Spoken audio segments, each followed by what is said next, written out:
આપત્તિ વિશે તો સમજી ગયા ને, પણ આપત્તિ આવે તો શું કરવાનું? તો તમને ખબર હશે અત્યારે તમે બસમાં જતા હોય ને તો બસમાં આવું હોય છે, બસની અંદર જાવ ને તો આવું હોય. આને શું કહેવાય? કોણ મને કહેશે? હા, બધાને ભેગું નથી કેવું? હા બોલ બેન. First aid box. હવે ગુજરાતીમાં શું કહેવાય? નહીં ઉભા રહ્યો, બીજાનો વાર. હાલો, ગુજરાતીમાં શું કહેવાય એને? ફર્સ્ટ એટલે હું નહીં કહું, તમારે જ કહેવાનું છે. બોક્સ એટલે એક પ્રકારની પેટી. બોક્સ એટલે એક પ્રકારની પેટી થાય. ફર્સ્ટ એટલે કે પ્રથમ અથવા તો પ્રાથમિક. એડ, એઆઈડી, એડ એટલે કે સારવાર.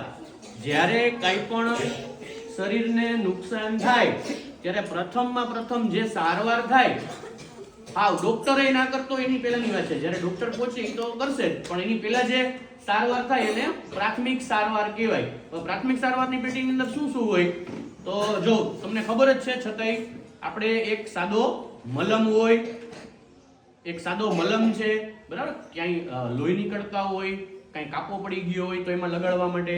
પછી રૂ હશે, કોઈ માથું ફૂટી ગયું અથવા તો કંઈ બ્લડ નીકળતું હોય, લોહી નીકળતું હોય તો એને દબાવવા માટે, બરાબર? પછી પાટો હોય, બરાબર? પાટો છે, પછી બેન્ડેજ છે, બરાબર? અને ઘણી વખત ફર્સ્ટ એડ બોક્સની અંદર એવા પેઇન કિલર ઇન્જેક્શન પણ હોય, પણ આપણી પાસે એવું ન હોય, બરાબર? જે આર્મીના જવાનો છે એ લોકોની પાસે તો પેઇન કિલર ઇન્જેક્શનો પણ હોય, પણ જે સામાન્ય રીતે આપણે જે બસની અંદર જતા હોય અથવા તો કોઈ એવી સ્કૂલ છે તો સ્કૂલની અંદર જે છોકરું બિચારું ચાલતા ચાલતા પડી ગયું અથવા તો કંઈક પેટમાં દુખવા માંડ્યું વગેરે વગેરે જે સામાન્ય ઈજાઓની અંદર આ પ્રાથમિક સારવારની પેટીનો ઉપયોગ થાય છે.